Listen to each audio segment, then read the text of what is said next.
2 taon na ang nakakalipas, sinalakay ng mga dayuhan ang Earth upang maghanap ng bagong tahanan dahil ang kanilang planeta ay nasira.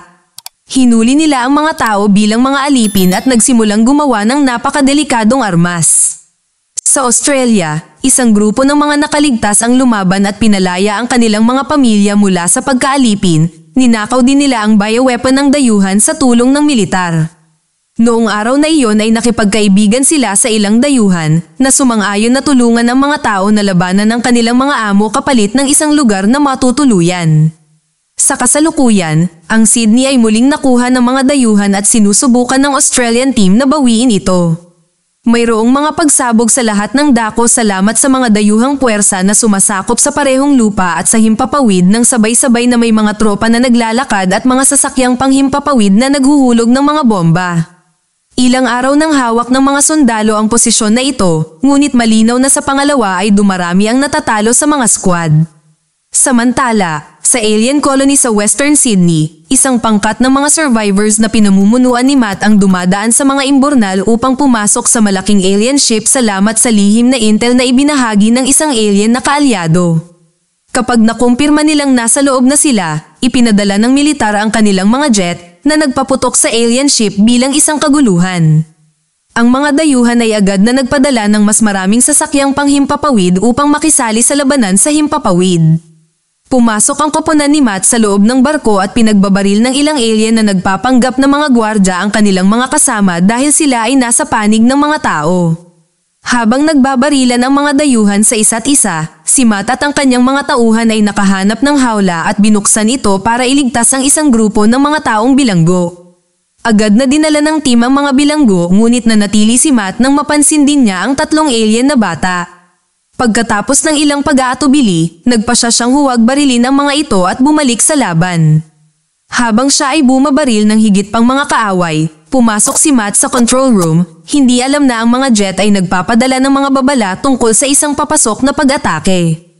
Habang tinitingnan niya ang lahat ng mga files sa computer, isang malaking alien commander ang nagpakita at pinatay ang isa sa mga sundalo. Ang koponan ay nagtutulungan sa pag-atake ng sabay-sabay ngunit ang alien ay napakalakas kaya pinabagsak niya silang lahat sa loob ng ilang segundo. Gayunpaman, nakakagambala ito sa paglalagay ng granada sa loob ng armor ng dayuhan na mabilis na pumapatay sa nilalang kapag ito ay sumabog. Kinuha ni Matt ang kanyang helmet at iniwan ang barko kasama ang koponan at ang mga bilanggo sa oras na ang mga jet ay pumutok sa buong istruktura. Samantalang sina Amelia, Abraham, at isang alien na kaalyado na tinatawag na Gary ay palihim na lumilibot sa mga guho. Ibinaba nila ang kanilang mga baril nang makakita sila ng isang bata, ngunit kinuha ni Gary ang kanyang headband at sinira ito dahil isa itong alien na kamera. Pumayag pala ang dalaga na mag-espiya kapalit ng pagkain, at ngayon ay takot na siya kaya tumakas ito. Nagpatuloy ang 3 at lihim na nakipagpulong sa isang grupo ng mga dayuhan na gustong sumali rin sa mga tao. Dahil wala silang anumang supply na may aalok, ibinabahagi nila ang ilang intel, darating ang mga tagapagtanggol ng alien elder na kilala bilang Kali. May usapan din tungkol sa tinatawag na rainfall. Pagkatapos, bumalik sila sa punong tanggapan ng paglaban na matatagpuan sa underground ng Sydney. Dinala ni Matt ang helmet at gusto ni Gary na siyasatin itong mabuti, ngunit ibinigay lang ito ni Matt sa kanya pagkatapos ng ilang panunuya. Ang isang pulong ay gaganapin upang talakayin ang sitwasyon at nalaman nila na ang mga hukbo sa Europa at USA ay hindi gumagana ng maayos, kahit na ang kanilang mga sendatang nuclear ay nabigo. Dahil malapit na silang mawala sa Sydney, naisip ni Commander Hayes na dapat silang lumikas. Nagrereklamo si Abraham na itinuturo na nakahanap pa rin sila ng mga sibilyan na nangangailangan ng pagliligtas. Gayunpaman, ipinaliwanag ni Hayes na naging bihirang makahanap ng mga nakaligtas sa kasalukuyan at hindi nila maaaring ipagsapalaran na mawala ang kanilang mga hukbo para sa 1 o 2 nawawalang tao, kaya pumayag si Abraham na lumikas. Pagkatapos ay ibinahagi ni Amelia na sa nakalipas na ilang linggo, binanggit ng ilang mapagkukunan ng isang kaganapan na tinatawag na rainfall na nakumpirma ng data na dinala ni Matt mula sa pangunahing computer. Sa katunayan, ito ang tanging salita ng tao sa loob nito. Naalala ni Captain Wessex na rainfall ang codename para sa Pine Gap, isang baseng Amerikano sa Central Australia na may mga kwentong katulad ng Area 51. Ipinaliwanag ni Gary na ang helmet ay kabilang kay Kali, isang elite warrior force na nagpoprotekta sa mga alien elder. Bihira silang makilahok sa mga digmaan kaya kung narito sila, dapat may malaking plano ang mga dayuhan. Hindi pinansin ang mga protesta ni Hayes, ipinadala ni Abraham sina Matt at Gary upang mag-imbestiga. Dahil nasa gitna ng disyerto ang Pine Gap, kinumbinsi ni Gary si Matt na sumakay sa ilang alien na hayop na tinatawag na Vox, na itatago sa isang van hanggang sa makakita sila ng butas sa kalsada. Kasabay nito ang pagsisimula ng paglikas. Ang lahat ng mga sibilyan ay inilalagay sa anumang magagamit na sasakyan na may mga armadong sundalo para sa proteksyon at ang mga piloto ay umalis sa mga jet para sa karagdagang backup. Sa sandaling binuksan nila ang mga gate, nagpaputok ang mga dayuhan sa kanilang sasakyang panghimpapawid at ang mga sibilyan ay nataranta sa loob ng mga bus. Lumalaban ang mga jet sa lalong madaling panahon na nagpabagsak ng maraming mga kaaway ngunit nawalan din ng ilang mga kaalyado sa proseso. Nagpaputok din ang mga sundalo sa mga sasakyan, pinabagsak ang alien na sasakyang panghimpapawid na bumagsak sa mga abandonadong gusali. Sa van na may mga Voxes, pinaputukan din ni Gary at Matt ang mga alien, ngunit nagulat sila nang matuklasan nila na ang kapatid ni Amelia na si Marcus ay nakalusot sa van. Gusto ni Matt na umalis siya, ngunit sinabi ni Gary na pwede siyang tumulong. Hindi nagtagal ay nasunog ang likod ng isa sa mga bus at ang mga sibilyan ay kailangang magsiksikan sa harapan habang ang mga sundalo ay tumatakbo upang protektahan ang resultang butas sa likod. Ang mga jet ay itinataboy mula sa kalsada ng alien na sasakyang panghimpapawid, ngunit ang mga piloto ay namamahala upang lumipad pabalik sa tamang oras upang sirain ang ilang mga kaaway bago nila mabaril ang mga bus. Pagkatapos ay inaatake ng mga puwersa ng lupa ng mga dayuhan ang punong tanggapan ng paglaban, kung saan tinatapos pa rin ng ilang mga sundalo ang paglikas. Naganap ang isang putukan kaya ginabayan nila ang mga natitirang sibilyan sa isang lagusan para makasakay sa ilang truck. Nagpadala si Hayes ng mga utos para sa mga tao na mauna at maghihintay ang mga dayuhan na hindi sinang-ayunan ni Amelia.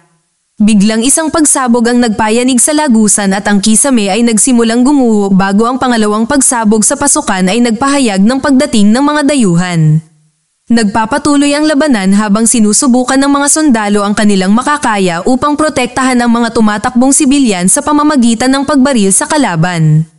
Ang masaklap pa ay nakatanggap sila ng mensahe mula sa ilang mga sundalo sa field na may masamang balita, ang barkong alien colony ay naghuhulog ng bomba sa lungsod. Ginagamit ni Amelia ang kaguluhan para makuha din ang mga alien na kaalyado sa mga truck bago sumama sa mga sundalo sa pasukan. Sa sandaling tumalon din si Abraham, sa wakas ay umalis ang mga truck at nakatakas kaagad bago tumama ang bomba sa Sydney, na tuluyang nawasak. Kapag ang convoy ay nakarating sa kanayunan, sina Matt, Marcus at Gary ay umalis sakay ng Voxes.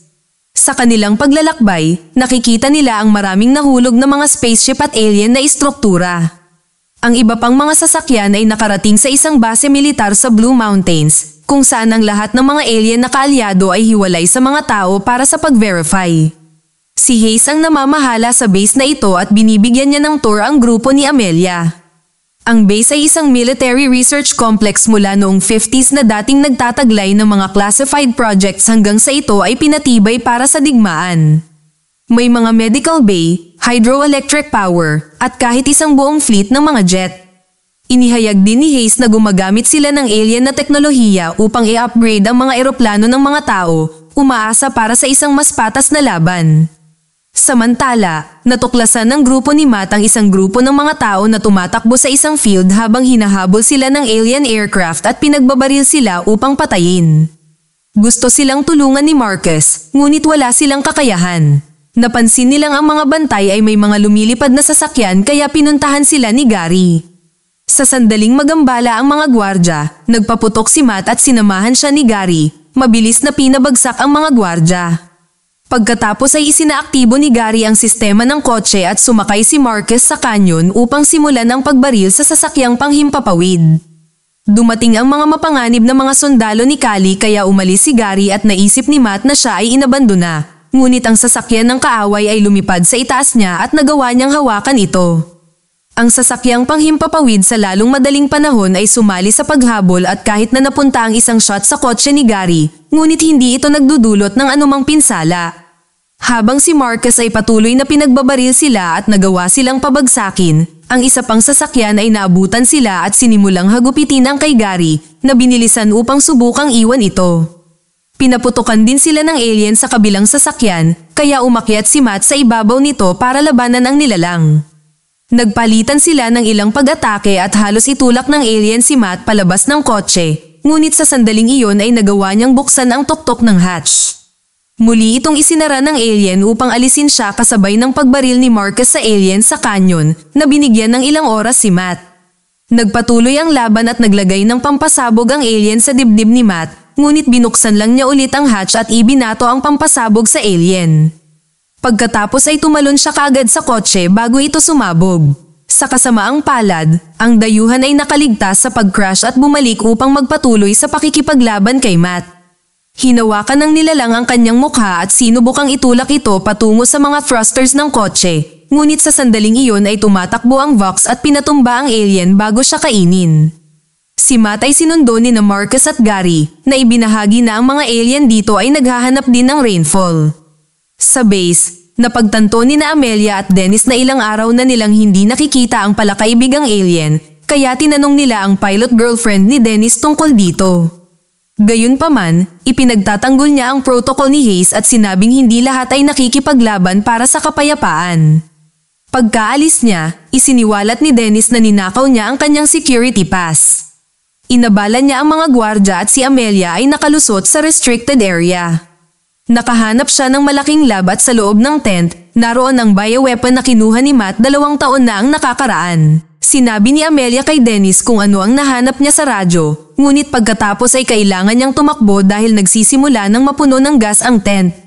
Tumakbo siya sa isang plastic tunnel at bumaba sa isang slide na bumababa sa kanya sa isang corridor, kung saan natuklasan niya ang lahat ng mga dayuhan at mga kahon ay nasa mga cell na pinahihirapan o pinag-e-eksperimentuhan. Marami sa kanila ay halos buhay na o patay na. Sinubukan ni Amelia na buksan ang mga pinto upang iligtas sila, ngunit mabilis siyang napalibutan ng mga tauhan ni Hayes at nahuli. Bumalik sa grupo ni Matt, nagtayo sila ng kampo kasama ang mga kahon, at patuloy na hindi sinasang-ayunan ni Matt ang kumpanya ng mga dayuhan. Bigla silang nakarinig ng dagundong sa di kalayuan at nakilala ito ni Gary bilang isang Xylek, isang malaking mandaragit na mahilig kumain ng Voxes. Bumaba ang Xylek sa bundok at mabilis na nagpaputok ang tatlo. Sa kasamaang palad, ang kanilang mga armas ay walang ginagawa laban sa makapal na balat ng halimaw at nagsimula itong gumawa ng paraan patungo sa mga Vox. Sinubukan ni Matt na tumakbo palapit sa kanila para tumulong, ngunit sumabog ang sasakyan at napaatras siya. Ang pagsabog ay sanhi ng 2 mandirigma ni Kali na sinimulan ni Gary na labanan. Binaril niya ang isa gamit ang kanyang alien na baril, ngunit dinisarmahan siya ng pangalawa gamit ang isang espada habang hinihiling na malaman ang lokasyon ng rainfall. Inihayag ni Gary na mayroon din siyang espada at ang parehong mga dayuhan ay nagsimulang makipaglaban sa pamamagitan ng pag-aaway ng kanilang mga sandata. Si Gary ay isang mahusay na mandirigma, ngunit hindi sapat upang pigilan ang kanyang kalaban na madaig siya. Samantala si Marcus ay patuloy na binabaril ang Xylek habang inaatake din ito ng mga Vox. Sa kasamaang palad, ang halimaw ay mabilis na napabagsak ang Vox at pinatumba si Marcus. Nang kakainin na rin ng Xylek si Marcus, sinimulan itong paputukan ni Matt ngunit naubusan ng kapangyarihan ang baril nito. Naghanda ang Xylek na kainin siya hanggang sa tamaan ito ng pagsabog at agad itong napatay. Ang Kali Warrior ay ginulo nito, kaya ginamit ni Gary ang pagkakataon na patayin ito. May lumilitaw na liwanag sa malapit at naghanda si Matt sa pagbaril, ngunit ito pala ay si Peter at ang kanyang anak na si Bella. Matapos ang kanilang pagtakas 2 taon na ang nakalilipas, humiwalay sila sa fighting team at nanirahan sa isang nakatagong nayon malapit sa mga bundok kasama ang iba pang mga nakaligtas. Dinala ang 3 sa nayong ito at takot na takot ang mga taga roon kay Gary. Buti na lang nagising si Marcus na walang malubhang pinsala. Ibinahagi ni Gary na narinig niya ang tungkol sa pagbash ni Peter sa isang alien na bilanggo 2 taon na ang nakakaraan at ipinaliwanag ni Peter na hindi siya ipinagmamalaki dahil sa kanyang ginawa. Hindi nagtagal ay nagtipon ang mga taga-nayon sa labas ng bahay ni Peter at hinihiling ang ulo ni Gary. Tumanggi si Peter na ibigay si Gary habang si Marcus ay tumatakbo upang makapasok sa pagitan ng mga Voxes at ng galit na karamihan. Ang mga taga-nayon ay naghanda ng pasukin ang bahay ni Peter sa pamamagitan ng puwersa, ngunit lumabas si Gary at sinabing maaari nilang subukang makaganti. Isang away ang naganap at tumalon pa si Peter upang tulungan si Gary, ngunit ito ay 2 tao laban sa isang malaking pulutong kaya sila ay nasa isang malinaw na kawalan. Pinipigilan ng mga lokal si Peter habang binubugbog nila si Gary hanggang sa ipinutok ni Matt ang kanyang baril sa hangin para mapaatras sila. Pagkaalis ng mga taga-nayon, inanunsyo ni na Peter at Bella na tutulungan nila si Matt sa kanyang misyon. Sa base, sinabi ni Hayes sa kanyang mga tauhan na ikulong si Amelia, ngunit nagambala siya ni Abraham at ng kanyang koponan. Sinabi sa kanila ni Amelia kung ano ang nakita niya kaya ibinahagi ni Hayes ang mga detalye. Sinusubukan niyang baligtarin ang bioweapon para makapatay ito ng mga dayuhan. Dahil aatake ito sa DNA, hindi nito makikilala ang mabuti at masamang alien. Itinuro ni Abraham na iyon ay genocide, ngunit walang pakialam si Hayes at ipinaalala sa kanya na ang mga dayuhan ay makakahanap ng base sa lalong madaling panahon. Biglang inilabas ng mga tauhan ni Hayes ang kanilang mga armas at ganoon din ang ginawa ng koponan ni Abraham bilang kapalit na natigil silang lahat sa isang standoff. Sa sandaling iyon ay dumating si Wessex kasama ang kanyang sariling koponan at inutusan sila ni Hayes na ibagsak ang grupo ni Abraham.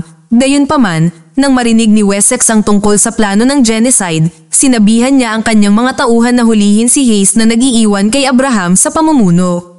Pagkatapos ang alarma ay nagsimulang tumangis na nag-aanonsyo ng pagdating ng mga dayuhan. Agad na nagpaputok ang 3 malalaking spaceship sa base at sinira ang pinagmumulan ng kuryente nito. Ang sistema ay bumaba at hindi sila maaaring makipag-ugnayan sa mga piloto. Biglang tumugtog ang isang alien message sa mga speaker, nagbabanta silang sisirain ang base maliban na lang kung susuko si Amelia. Ayaw ng mga kaibigan niya na pumunta siya, ngunit sa tingin ni Amelia ay para ito sa ikabubuti ng lahat. Inihanda ni Wessex ang kanyang mga tauhan sa labas at sumama si Abraham kay Amelia upang salubungin ang mga dayuhan. Isang alien elder ang nakipag-usap kay Amelia na sinasabing ang kanyang lahi ay nakikita siya bilang pinuno ng sangkatauhan. Noong una ay gusto niyang makipagtulungan, ngunit ngayon ay natutunan na niya ang tungkol sa mga eksperimento sa lab at itinuturing niyang kasabwat si Amelia, kaya sinubukan niyang saksakin siya. Gayunpaman, itinulak ni Abraham si Amelia at napatay sa halip. Tumakas si Amelia habang inutusan ni Wessex ang kanyang mga tauhan na magpaputok at agad na bumaril ang mga dayuhan. Hindi nagtagal ay nagsimulang sumiklab sa buong lugar. Sa loob, lahat ay nakatingin sa mga screen kaya ginamit ng isang sundalo ang pagkakataon na palayain si Hayes na humawak ng baril at nagbabanta sa sinumang maglakas loob na sumuway. Kapag sinubukan siyang pakalmahin ng isang sundalo, mabilis niya itong binaril, pagkatapos ay inutusan niya ang kanyang mga tauhan na ihanda ang bioweapon. Ang pag-atake ng dayuhan ay nagpayanig sa buong base at sinimulan ni Dennis na ilikas ang mga sibilyan. Samantala, ang grupo ni Matt ay nakarating sa Pine Gap. Pumasok sila sa pasilidad at nakahanap ng ilang abandonadong opisina. Bigla silang nakarinig ng kakaibang ingay at sinundan ito sa itaas para lamang matuklasan ang isang malinaw na lugar na tinitirhan. Ito ang tahanan ng ahente ng CIA na sina Bud at Steve, isang dayuhan na nagsasalita ng Ingles tulad ni Gary. Nang magtanong ang team tungkol sa rainfall, ipinaliwanag ni Bud na bumagsak si Steve sa Earth ilang dekada na ang nakalipas at dinala sila sa isang lihim na corridor upang maabot ang isang pinaghihigpitang silid. Doon ay natagpuan nila ang rainfall, na lumabas na isang asteroid na natagpuan ng mga siyentipiko sa seafloor noong 1966. Dahil naka-embed dito ang alien technology, iniisip ni Bud na ipinadala ito ng mga dayuhan upang linisin ang Earth milyon-milyong taon na ang nakalilipas. Tinawagan ni Matt ang base at ibinahagi ni Bud ang paliwanag kay Hayes. Kung kukunin ng mga dayuhan ang asteroid at itapon ito muli, papawiin nila ang sangkatauhan tulad ng ginawa nito sa mga dinosaur. Napagtanto ni Hayes na ang asteroid ay ang perpektong bitag, maaari nilang ilagay ang bioweapon sa loob at hayaan ang mga dayuhan na kunin ito. Nagalit si Gary nang marinig ang tungkol sa bioweapon at sinimulan niyang sirain ang computer, tinapos ang tawag. Itinulak ni Matt si Gary palayo sa desk at napunta siya sa asteroid na biglang nag-activate gamit ang isang maliwanag na ilaw at ipinadala ang lokasyon nito sa alien elder. Sinabi ni Steve na ang Kali lang ang makakagawa nito, ibig sabihin, isa si Gary. Naghanda si Matt na barilin siya ngunit si Marcus ay lumapit sa kanyang pagtatanggol. Kinumbinsi ni Peter si Matt na si Gary ay nasa kanilang panig at ang genocide ay isang kahila-hilakbot na ideya, kaya sa halip ay dapat nilang pasabugin ang asteroid. Biglang nawalan ng kuryente at may ilang alien na pumasok sa silid sa pamamagitan ng mga lagusan at elevator shaft. Nagsimula ang isang labanan sa pagsisimula ng pagbaril ng mga tao at nilabanan sila ni Gary gamit ang kanyang espada. Pinatay sila hanggang sa mamatay gamit ang kanyang kakayahan bilang kali. Binaril ni Peter ang isang bungkos ng mga gas canister na lumilikha ng pagsabog na nagpabagsak sa maraming kaaway.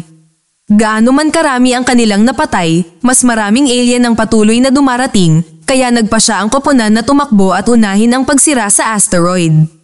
Kapag dumaan sila sa koridor, nakita nila ang higit pang mga dayuhan na humaharang dito. Ngunit ang mga Vox ay humarap sa kanila sa lupa at nagsimulang kainin sila. Bumalik sa base, ang mga tauhan ni Wessex ay nagpupumilit na lumaban ngunit tumanggi silang sumuko at patuloy na lumalaban hanggang sa dulo.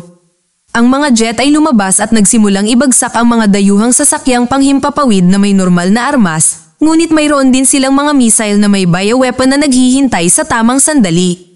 Pumasok si Amelia sa loob at nakipagtulungan kay Dennis para takutin ang comms officer. Binago ni Dennis ang frequency para makipag-ugnayan kay Robin at sinabi sa kanya ni Amelia ang tungkol sa mga eksperimento at genocide. Sa kasamaang palad ang mensahe ay nilalaro sa buong base at si Hayes ay nakikipag-ugnayan din kay Robin upang ipaalala sa kanya ang kanyang mga order.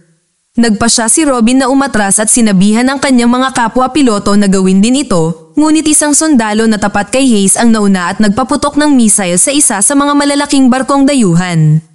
Ang pagsabog ay nagiging sanhi ng pagbagsak ng barko habang nagsisimulang kumalat ang gas na pumatay sa maraming dayuhan sa labas. Si Wessex at ang kanyang mga tauhan ay tumakbo pabalik sa loob at pinaputukan si Hayes at ang kanyang mga sundalo upang mabawi ang kontrol sa base.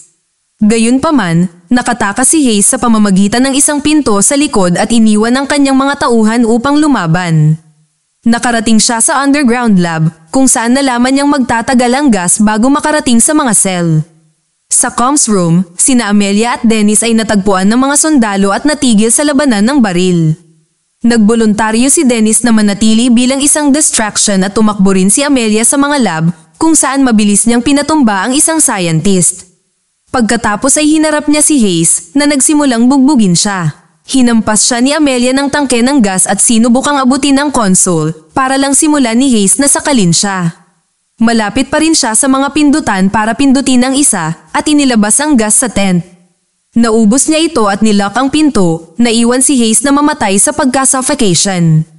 Pagkatapos ay inanunsyo ni Wessex sa mga tagapagsalita na patay na si Hayes at siya ang bagong pinuno. Kaya ang mga sundalong umaatake kay Dennis ay tumigil sa pagpapaputok. Sa Pine Gap, narating ni Matt, Marcus, Bella, at Gary ang corridor sa labas ng asteroid room na may mas maraming alien na malapit na sumusunod sa kanila. Bago sila lumaban, gumamit ang alien ship ng isang espesyal na sinag upang sirain ang pasilidad at paliparin ang silid na may asteroid. Ang koridor kasama ang koponan ay unti-unting nahahati sa dalawa at si Gary ay natigil sa nahulog na kalahati kasama ang kaaway. Karamihan sa mga dayuhan ay nahulog sa kanilang pagkamatay na naiwan lamang si Gary at isang kalaban na nakabitin sa ilang mga cable. Pinutol ni Bella ang ilan sa mga cable na iyon gamit ang kanyang kutsilyo para mahulog din ang huling kalaban. Nang matapos ang pagsira ng koridor, tumakbo si Matt para hawakan ang kamay ni Gary at iniligtas siya sa huling segundo. Tinawag siyang kapatid. Ang dayuhan na spaceship ay sumisip-sip sa silid at lumipad habang sina Peter, Bud, at Steve ay walang magawa na nanunood mula sa lupa. Sa base, pinakawala ni Amelia ang mga dayuhan mula sa kanilang mga selda upang mailikas sila kasama ng mga tao, bagaman iilan pa rin ang napatay ng gas. Sa pag-alis ng mga truck, ang mga sibilyan at ilang gwardya, sundalo, at piloto ay nanatiling nakatalikod upang manatili para paputukan ang mga kaaway. Nawasak ang base at namatay si Robin kasama ang iba pang mga piloto. Maya-maya, ang lahat ng nakaligtas ay dumating sa nayon sa bundok. Bumalik din si Peter at ibinalita kay Amelia ang masamang balita, kaya ngayon ay dapat silang gumawa ng plano upang iligtas ang kanilang mga kaibigan. Mag-subscribe para sa higit pang mga video na tulad nito. i-on ang notification, at mag-iwan ng like para matulungan ang aming channel. Salamat sa panunood.